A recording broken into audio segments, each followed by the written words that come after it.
Things Become Other Things is about a 300-mile walk you set out for in May of 2021 along Japan's 1,000-year-old pilgrimage routes. The book is beautiful. You do this incredible job of digging into emotions and also releasing the tension of those emotions with highbrow bathroom humor at times. Right. Can you first describe the route, the terrain? It's on the Kii Peninsula, which is where the Kumano Kodō UNESCO heritage routes are. And this is the peninsula south of Kyoto, Osaka. And it looks kind of like the dangling of Japan. It's also the most moist part of Earth in some ways. So it's the moist dangling and I'm sure you've had other people say moist dangling on your show. If I had $5 for every moist dangling comment I had on this show, man. This is the Outside Podcast with Patty O. Do you remember the movie The Lawnmower Man? Of course you don't, because if your reservoir of obscure 90s pop culture references were that deep, you wouldn't need your old pal Patty O here. So, let me explain. The movie is an early entry into the sci-fi canon of cautionary tales about human-computer interfacing, where a mind meld with technology gives the main character superhuman abilities that seem really promising, until he, kind of loses his mind. My folks also lost their minds when they found out my then 11-year-old older brother, Brendan, snuck into the R-rated Lawnmower Man. It was a yelling of epic proportions, which is why I've never forgotten the film and probably why I'm still kind of afraid of computers. I thought about this movie a lot while talking to Craig Maude, a digital media designer who reminds me of the perfect marriage of human and computer and has low-key influenced a lot about how we interface with our increasingly digital world.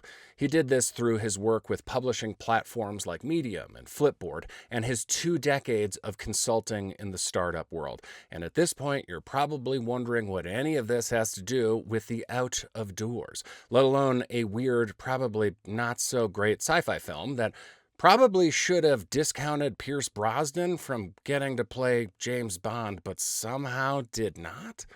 Craig Maude walks a lot. He doesn't hike. He doesn't go on expeditions. He just leaves his home and walks for hundreds of kilometers at a time, mostly on the ancient pilgrimage routes that crisscross his adopted home of Japan, where he moved for college and stayed. Maude has turned these walks into several fascinating books, his most recent being Things Become Other Things. But he's also turned them into a kind of practice, an outdoor meditation of sorts. There's a lot to this practice, which we'll get into in a minute, but it's the impacts of these walks that are worth considering. Maude grew up in a small blue-collar town in the northeast of the U.S. The town and his childhood were rough, and he has the emotional scars to prove it. His walks are a kind of therapy for that, and they're a way for him to rebalance and make sense of our lives in an increasingly distracting digital world. And that's the piece that I think all of us could benefit from, even more so than a long overdue viewing of The Lawnmower Man. First things first, burnt toast. What's your last humbling and or hilarious moment outside? I've had a couple of really silly bike falls in slow motion over the years, where you're just kind of trying to stop. And then I've owned 15, 20 different bikes in the last 20 years. I just love bicycles, and any different kind of bicycle I want to ride it. I've had a BD1, which has a terrible design, but it kind of looks cool, but it's so unstable. It's a German company, Royce and Mueller makes that. And you're just riding and you'll kind of slow down, and then the front wheel will just flip out in front of you and you go over the handlebars. So yeah. That's the design of the bike? It just turns, it takes a hard right? Oh, the front suspension / fork situation is, if you don't have full control over the handlebars at all time, they just want to not go straight. That sounds like fundamentally a major issue with a bike cycle. Yes. Yeah. But the whole thing is... So your last humbling, hilarious moment outside is well, I love bikes, but I am really bad at buying them because I get this sideways front wheel. I got the bad bike. Yeah. All right, let's get into it. From all the research that I've done on you, I find it interesting to find out that you actually own a bike. Or you have owned many bikes, because of the many things you use to describe yourself, chief among them is walker. And when you say walk, what exactly do you mean? I need you to define walk in your world. Not bike. I mean, my walks, when I say I go on a walk, it's like, anywhere from 10 to 40 days. That's a walk. That's a walk. Yeah. That is a walk. So I don't even know. Like yesterday, I walked 10K around Tokyo, just kind of doing errands. That's just normal. I don't know what that is. This is moving through the world. Yeah. But like when I talk about my walks, I would say, you don't want to do fewer than 10 days. I mean, you really want at least 10 days. 30 is really good. 30. Gee, 30 is good. That is a walk. Yeah. Do you have a bar for like daily walk? Is it like, oh, I'm going for a walk and you walk around the block, or does that not count? That doesn't count. You have to cover some ground. I'd say like 5K is like minimum. Bare probably. minimum. Like, an hour of walking. You know, you can get 4 or 5K done in an hour. Like, I feel like that's pretty good. But the point is to get your mind moving, to put your mind in this kind of other space, and to not be looking at your phone, to not be thinking about social, to not be listening to music or podcasts or whatever, and to just be out there. And then in that movement, even if it's just an hour, I just find, the mind solves things. That's the whole point of the walking, is the solving of things and meeting of people. It's not like, oh my God, walking is for me so wonderful and I just love walking. And it's like, no. It's a means to many, many ends. And it's that means part that is exciting to me as a platform, as like a tool to do these other things. Can you describe to me your first time walking where you were like, this is my thing, where it became less of like, I'm just going to go to the corner store, or I'm going to go see a friend and I'm going to get there just by sneaker rubber. Yeah. What was the thing or the event that made it your vocation? So there's 2 World Heritage pilgrimage routes in the world. There's the Camino de Santiago in Spain, and then there's Kumano Kodō in Japan. And I had gone on Kumano many times. I've been walking the Kumano area since basically like 2010, but really 2013 was when I went on my first real kind of longer walk there. And I had done 8 days on Kumano Kodō. You're in the mountains for most of it. I mean, it's really mountainous. It's really a lot of up and down. It's very physical. And you're kind of contending with that for a big part of it. And also like, I still didn't really know what to wear. And I had the wrong boots on, and like, I got these giant crazy blisters, and it was just kind of a bit of a mess. And so the focus was less on like leaning into and enjoying the walk or nature or anything like that. I remember, I think the first 8 days I did on Kumano alone, it was like at the end of March, and it was just unseasonably hot. So I had packed all the wrong stuff, and it was just soaking wet, and that's kind of what was causing all the blisters. You had all the sweat. So that was a walk alone. That was like pretty serious distances, 150K or something like that. But 2019, I wanted to do one of these longer historical routes. And so kind of my mentor, this guy, John McBride, Australian guy, who I met almost 20 years ago now through the art world, became really good friends. And he started taking me on walks. So John had done a bunch of these old routes when he was a teenager, and I had heard a lot from him about them. And I always thought, that'd be a fun challenge, and also just like a fun physical challenge. Like what would it feel like to walk from Tokyo to Kyoto? That sounds like a lot. Sounds what daunting. Would it be like? It's very daunting. And but I was like, if John could do it, I can do it. That's easy. And I just said, I was just like, all right, let's go. And that was from Tokyo to Kyoto. That's like 600 kilometers or so. So many 700K, depending on how you go. And that was the first one where I was alone, and it wasn't mountainous. I mean, there were bits with mountains, but for the most part, it was really just, you're walking on roads, you're walking on sidewalks, basically the whole way. For a big chunk of it, you're walking like rural country lanes and stuff like that. That was the one where by the halfway mark, I was like, okay, something special's happening. Well, what was so special? What happened? Your body getting into that just total walk refinement mode. I was doing big days, 30, 40K days, 45K days with a pack that had too much stuff in it, and kind of wearing the wrong shoes. And it took like the first week was terrible and painful, and my shoulders were like bleeding. Sure. I wasn't wearing the pack the right way. The shoulder chafe. Yeah, not great. Yeah, I didn't know what I was doing. Yeah. We fixed all that. I learned how to wear the waist strap, and cinch and put all the weight on my butt, and like magically then you can essentially walk forever carrying 20, 30 kilos. But what really happened was this almost like disembodiment, this shifting to a bobbing consciousness Like that's the only way. That's how I was describing it in the writing I was doing. Yeah. Where you're just like this, your body is just such a finely tuned walk machine. Yeah. And you can just point it in a direction. You don't feel any of the pain or the aches. And you're just this kind of beautiful bobbing consciousness that's kind of just going down the road, bobbing, just observing things, talking to people, saying hello, taking photos. Yeah, it was fun. That was like nothing I'd never ever experienced before.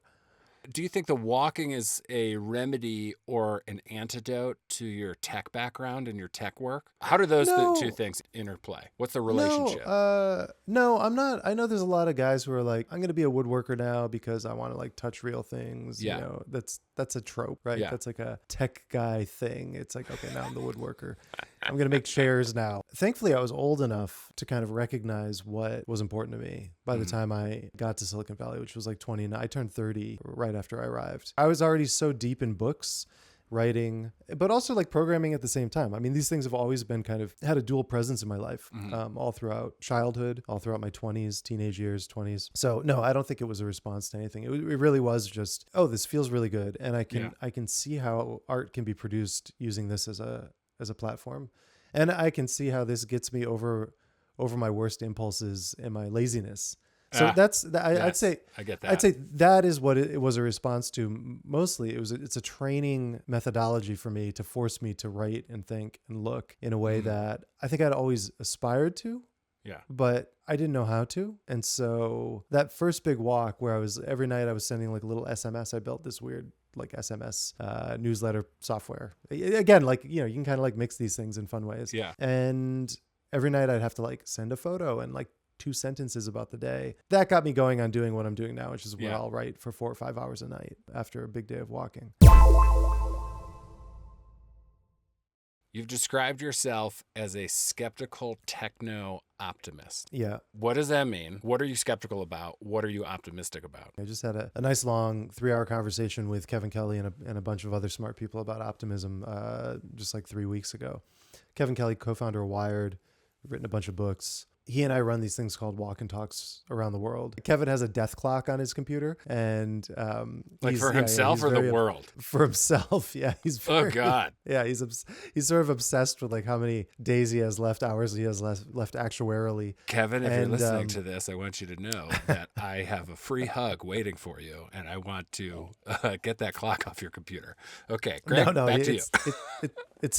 It's amazing. It's great. He loves it. It's less. Yeah. It's less dark than it sounds. Okay. Anyway, we were in Spain, and one of the shape of a walk and talk is we get like 8 people, and then we walk for a week together, and every night we do a 3-hour conversation about a single topic. And so one of the nights I was like, how do you reconcile optimism in what seems like such a outwardly, you know, kind of negative moment in history, you know, or like where the long arc of justice is not bending necessarily in the right directions anymore. And does it become like a privileged and somewhat amoral position to be overly optimistic in moments like this? So that was sort of, that's a right. Great question. Yeah. God, right? I am not going to sleep tonight. That's well, because it's like Thanks, Greg. Kevin. Well, hold on, we get to a good place. But no, Kevin, that's a fabulous thing to noodle on. And so what did Kevin and the rest of the group think on that? Well, Kevin is like famously optimistic. Like he's just like maniacally optimistic. And the reason why this question came up for me is just because social media is so not optimistic. And there is this kind of, you know, hyper extreme kind of left sort of position where if you are overly optimistic, you are not recognizing the plight of, you know, or the struggles of everyone in the world right now, right? So I was kind of just thinking of it from that perspective, and really great takeaways from this discussion. First of all, don't think of optimism as a position, think of it as a tool. So it's just a tool for making decisions. So it's like, you're going to make a decision. What is going to drive that decision about like what your next action is? And it's like, you can either think about getting to a better place and trying to make decisions that push us a little further in that direction. So I think there's a difference between just blind optimism where you're just saying, oh, everything's going to be okay and everything's going to be fine or whatever. That's not what using the tool of optimism is about.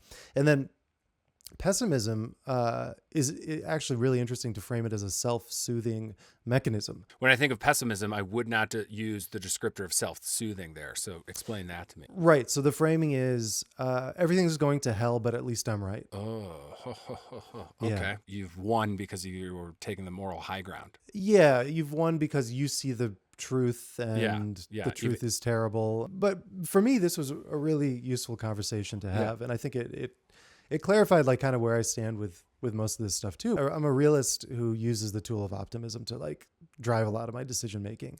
But I'm an extreme. I'd say I'm maybe to a fault a realist in a lot of ways, which makes maybe sometimes what I say feel more negative than I intended to be. Just because I feel like I'm acknowledging that there is a lot of stuff that isn't great right now, like I come from a background where I've witnessed the failure of a lot of systems and people struggling through a lot of pain from a place where most people never are able to get out of or leave or, sort of rise to a different station in life. And so having seen that also makes me an extreme realist. And it also makes me feel like going to bat for folks who are in those positions because I can empathize with them is really important for me.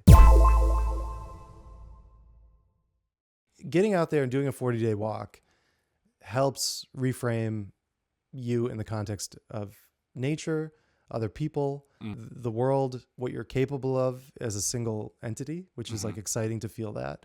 And also I think it connects back to where we came from and who we were a long, long time ago in terms of like walking out of Africa essentially and why we may have done that. It's because it feels so good to go on a great big walk. We're almost programmed to reward ourselves or to be rewarded for doing those sorts of things. And I think that's feeling smallness is really important in the grand scheme of nature. And I think that for me, that's spirituality. That defines a spiritual experience, is feeling the smallness and the grandness of things. But I think it also just chemically balances you. I mean, if you're doing 30, 40K a day for 40 days, you're put into a totally different mode of operating. Your system is just kicked. It's almost impossible to be pessimistic or depressed when you're doing something like that. Well, you have rules around walking. Yeah. What are they? Yeah. And why do they help you? I don't want to do 30K and then not get the most out of it. I gotta wring every little, drip of goodness if I'm walking 30K.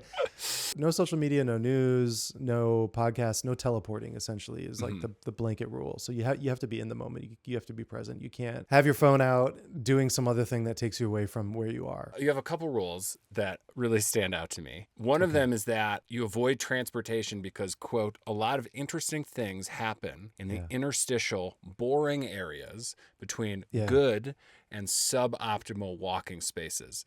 What do you mean by good and suboptimal? And can you give me some examples? So a lot of people, when they're like, oh man, I walked the Nakasendo, what they did was they walked like 15K between these two towns called Magome and Tsumago, which are both beautiful towns that have kind of been almost like Disneyland-esque preserved from the Edo period to a certain degree. They were kind of rebuilt and whatever. And like power lines are underground and the roads are paved really nicely. And so walking something like that, walking those bits is obviously very comfortable. But these old historical roads, which, 200 years ago would have been almost the entire way, I think, quite comfortable.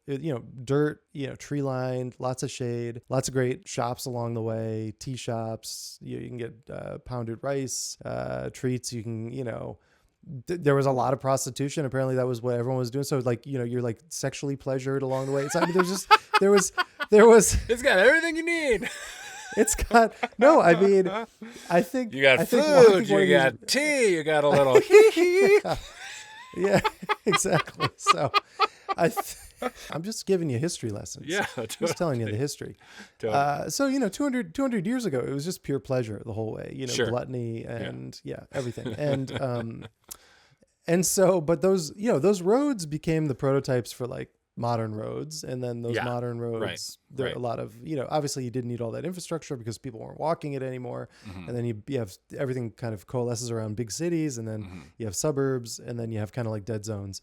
And so the suboptimal walking bits of something like the Nakasendo are, you're just walking past pachinko gambling parlors for like 2 days. It's just like, It's just like tractor trailers whizzing by and big box shops. And there's no real village or small business joy. So like the scale of the human scaleness is gone. And I'd say that is not fun to walk through. That's what I mean by walking spaces that feel really good. So it's a human scaleness. Are you meeting a lot of locals? Are you meeting people who are living? Can you feel the lives being lived along the route or not? That to me is like a really strong indicator of goodness. And then from that, I'm out there to talk to people. I want to meet people. I want to hear stories. I'm collecting archetypes of what does a good life look like? What are the different shapes of what defines a good life?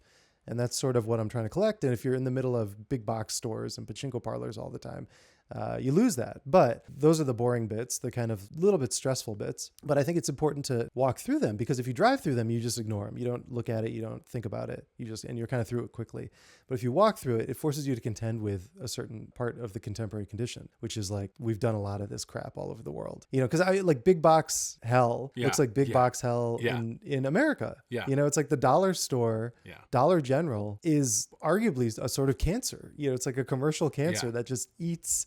And Walmart was maybe the original. It destroys small local businesses, and in that sense, it's sort of a community killer. So I think it's sometimes important to like look at that directly. Would you say the rules help you realize or continue to check that there's no such thing as an interstitial moment, because either everything is sacred or nothing is sacred? Yeah, and I think the challenge of finding sacredness in pachinko parlors is important.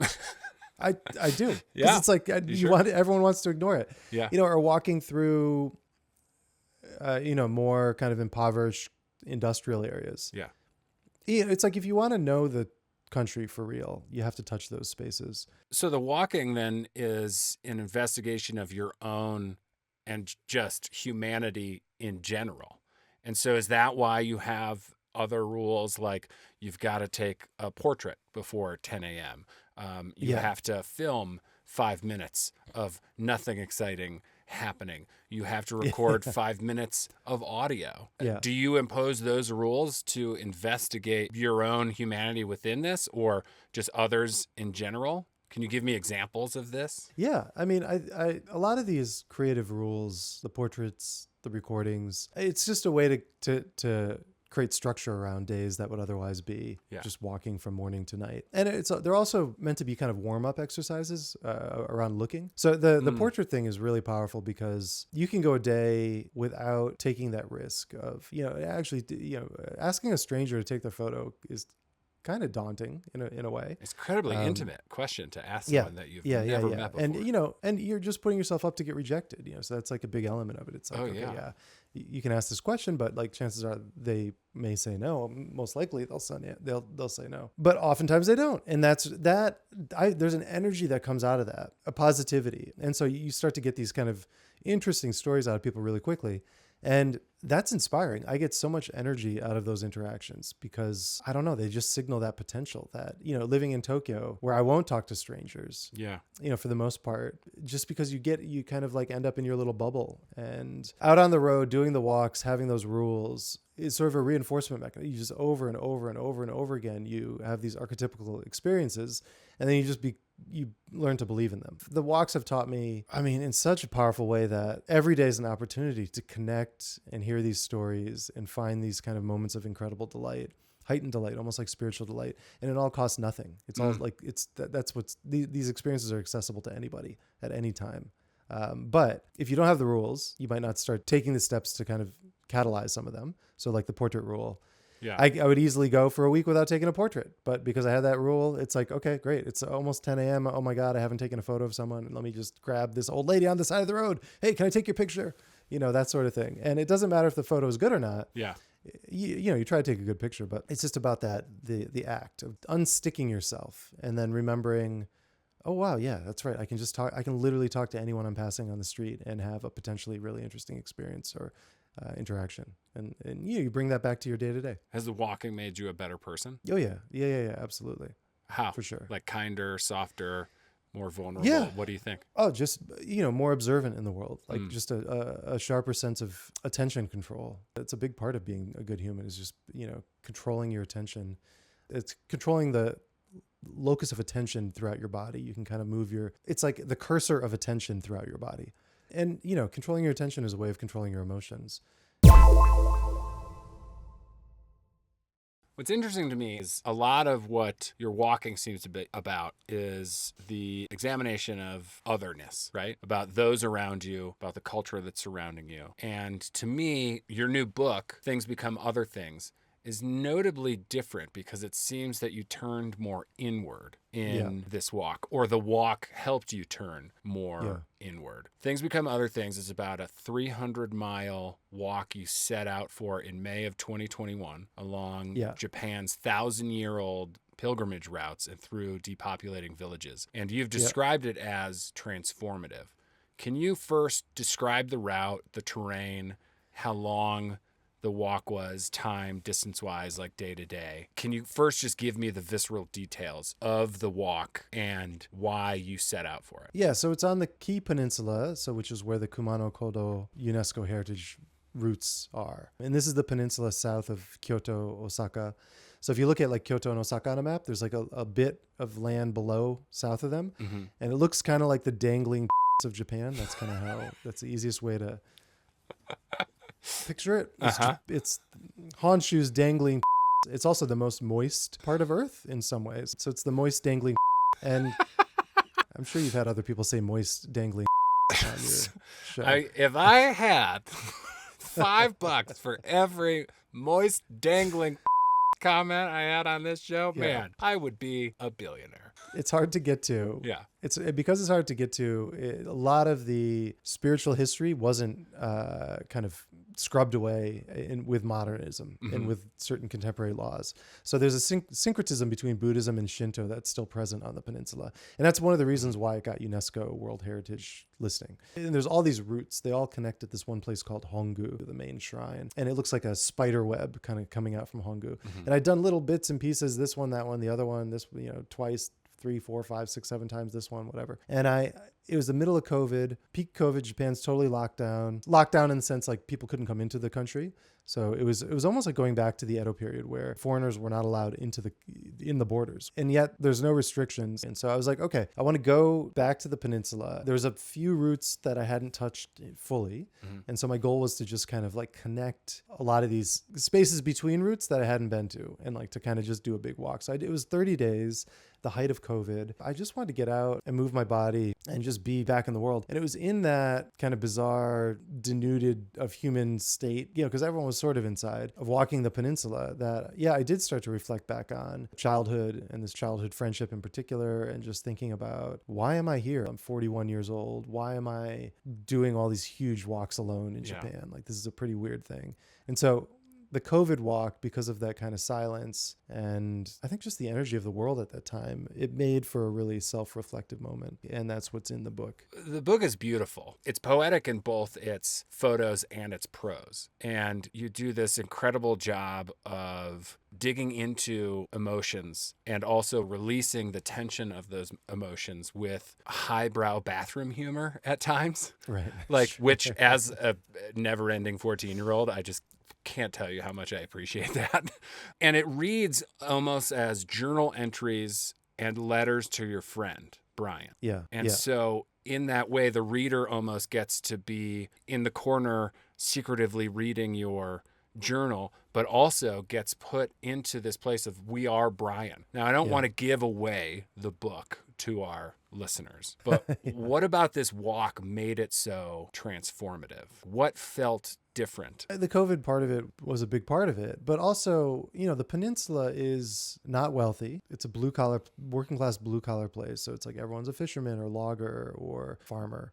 It's very salt of the earth. And a lot of the industries have left, like they have, in many countries all over the world. And walking through an environment like that, where it is socioeconomically depressed, and yet there isn't violence, there isn't drug abuse. The people who are left are taken care of to a certain degree. Like, you feel social systems in place to support these people. Like, it's not perfect. Of course, it's not perfect. And like, people die alone, and like there's, these kind of weird, like a body will just be in a house for a month, and then someone will finally smell it and you'll be like, oh, I think, Takahashi-san's dead now. It's like that. There's some lonely, weird stuff that happens. But for the most part, there's way, way, way more support, sort of implicitly, ambiently, than the town I grew up in, which was also sort of a post-industrial, driven by airplane engine factory, a lot of jobs through that kind of place where those jobs were disappearing when I was a kid. And what was replaced was not any kind of social safety net, any kind of like protection from the government, from the state. It was violence. And that was either through parents kind of being abusive to their kids. So you had like this kind of bully culture. So the sons would be kind of like weird bully figures. And the daughters were, I remember getting to middle school, 7th grade. And everyone was just talking about how much sex was happening in the bathrooms of middle school. You're just like, whoa, that's intense. Yeah. That's like, thinking back on that, this kind of violence either manifesting in actual violence or being driven to sort of sexual activity as like a response to the violence or response to sort of the lack of resources or whatever, or archetypes, positive archetypes. So having these two different models of what can exist in a socioeconomically depressed environment just got me thinking more and more, especially during COVID, where there are fewer people and I was kind of in this place of solitude walking the peninsula, about why Japan was like this and why the place I came from wasn't. And so then it becomes this letter to Brian. The whole book is sort of framed as a letter to Brian. And we had these kind of very dramatically different outcomes, and whatever. It's like, it's sort of a spoiler, but it's important to kind of, I think, recognize what happens to Brian. So it's like, first grade, we're standing side by side. We are equals, like on every measure. We're best friends all through elementary school. And then I test a little better. And so I get like incrementally put into slightly better environments inside this already not optimal environment. He doesn't test as well. His parents can't help him out as much with homework, blah, blah, blah, blah.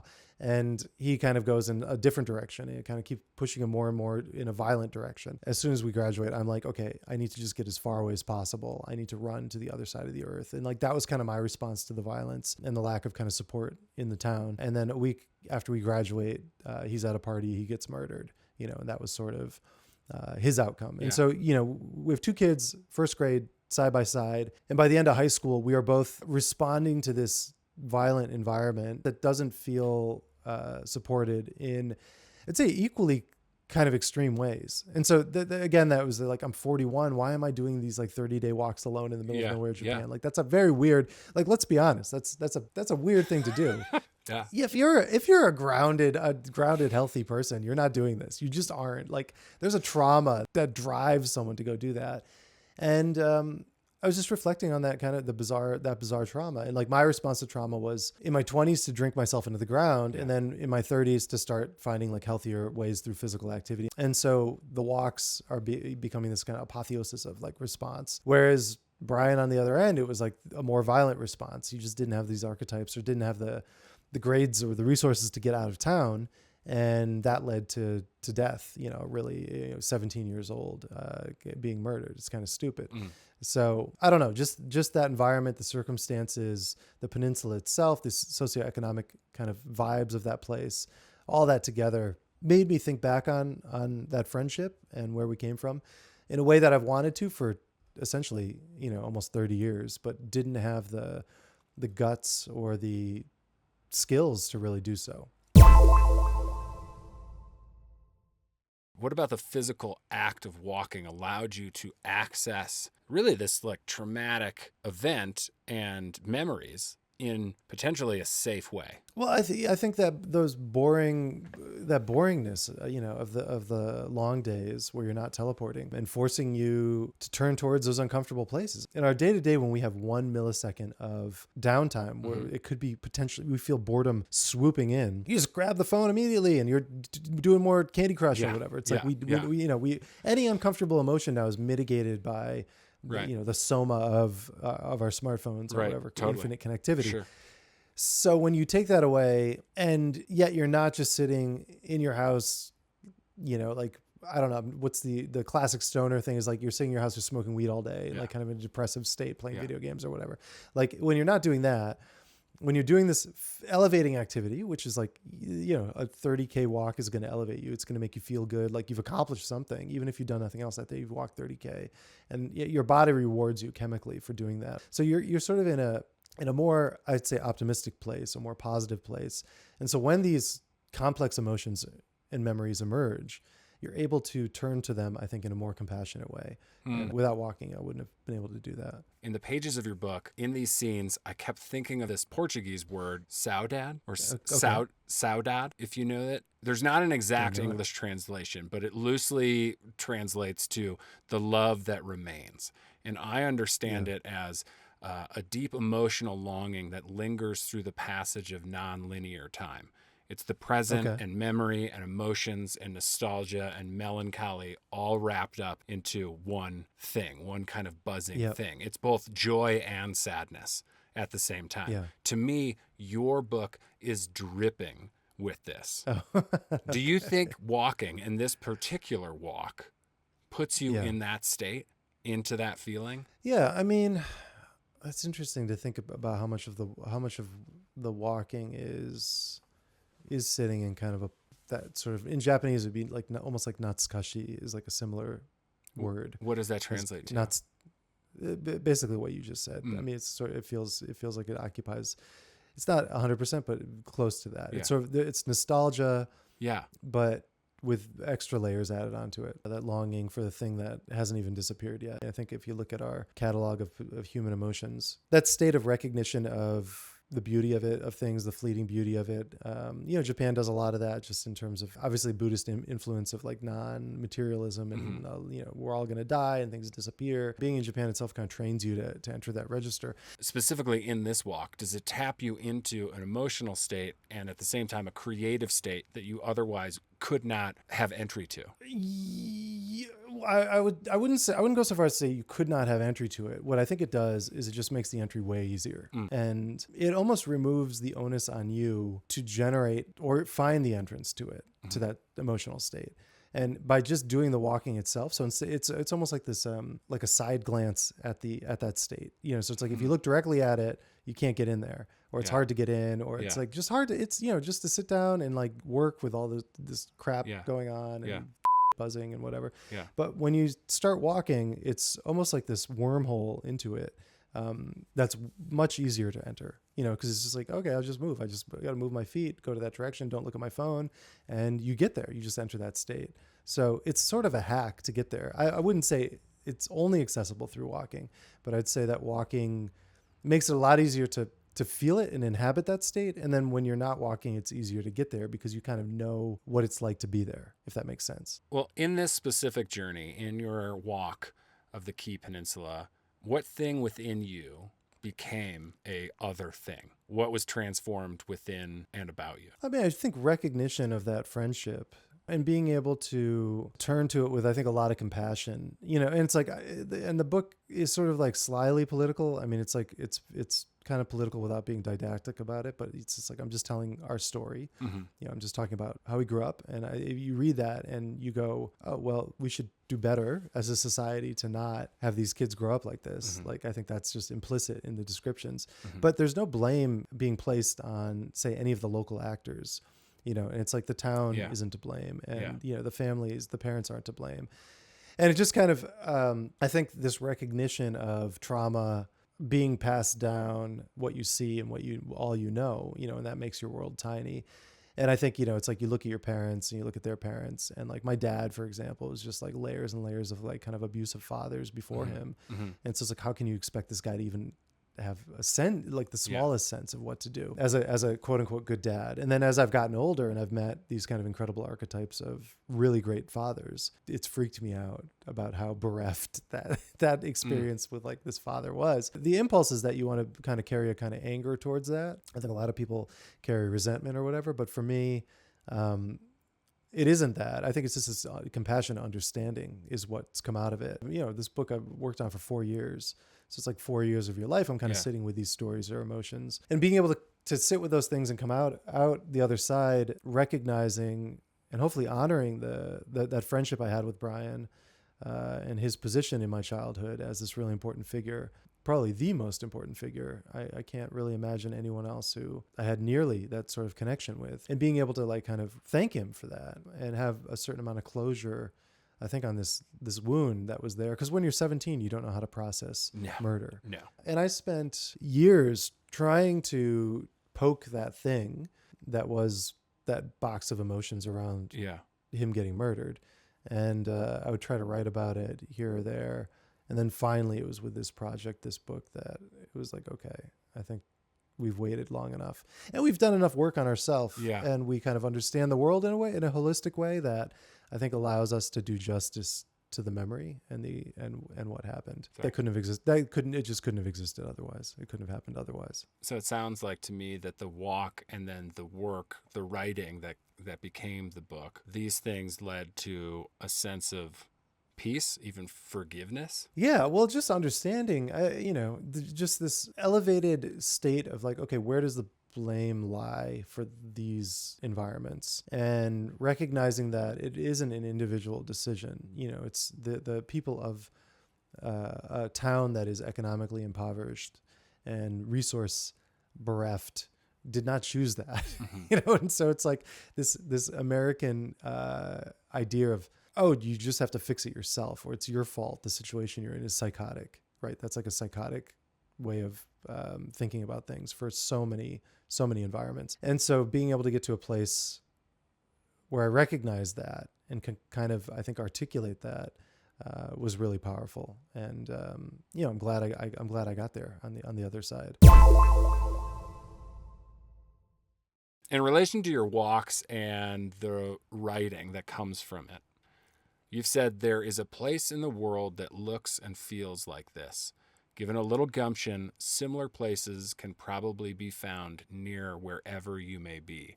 How can the audience listening find our own big walks, like the ones that you write about in our own worlds? The real critical thing is to be offline, to kind of put the phone away, to not be on social media, to not read the news, to do that, and then also not do it at the end of the day either. So in the walk, but also when the day's done, have a notebook, have a book that you just sit with.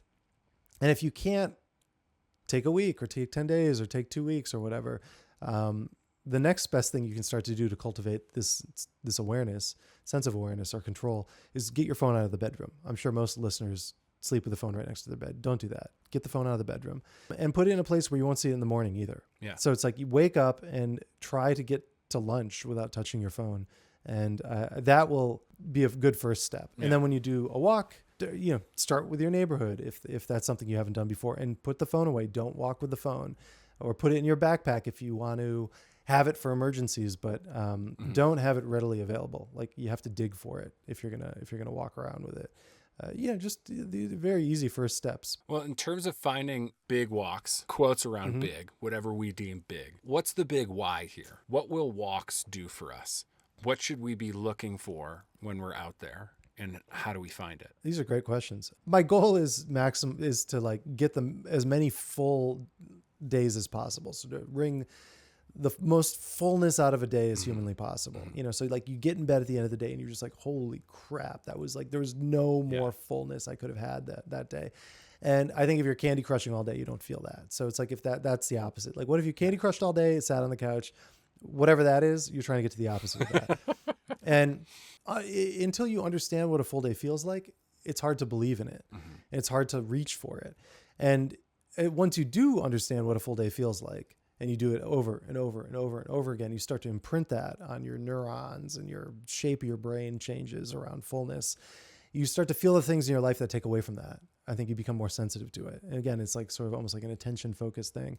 And once you become attuned to that, even when you're not doing the big walks, or when you're not doing these attention/fullness focused activities, you're able to say no to more of the pernicious crap that kind of invades our life, or like the chaos of social media or whatever. Mm. You're able to kind of turn away from that. What I like about the term fullness is like that can take whatever shape it needs to for you. So a full day for you might be like family related stuff or kids stuff. It's like, it might just be like, literally just like spending 10 hours with your son or daughter, and just like looking at the world or reading books or doing whatever that is. That could be for you like the most full thing possible.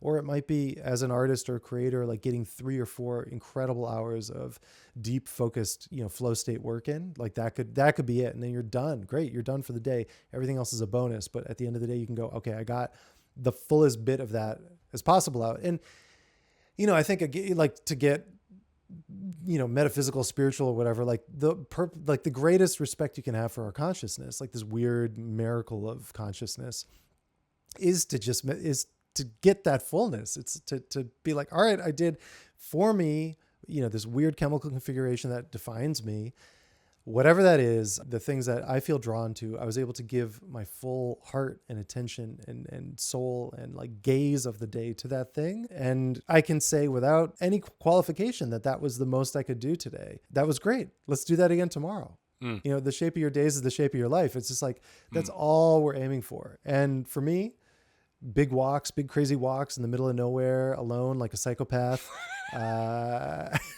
That for me is my training ground for understanding this. Yeah. For understanding what that fullness feels like, because I never had anything close to that in my life up until I started doing this. So that's the goal.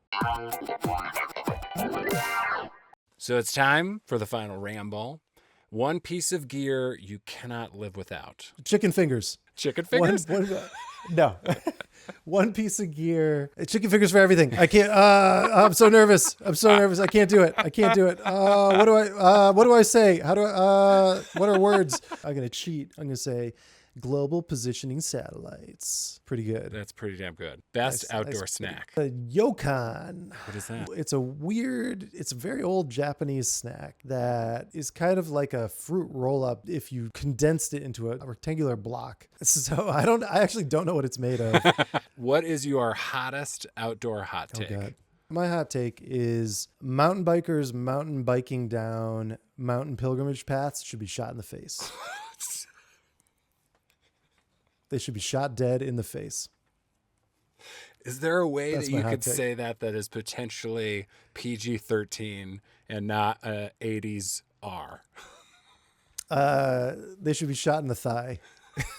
I think mountain bikers mountain biking down mountain pilgrimage paths, and I'm just saying, I've only seen white guys doing this.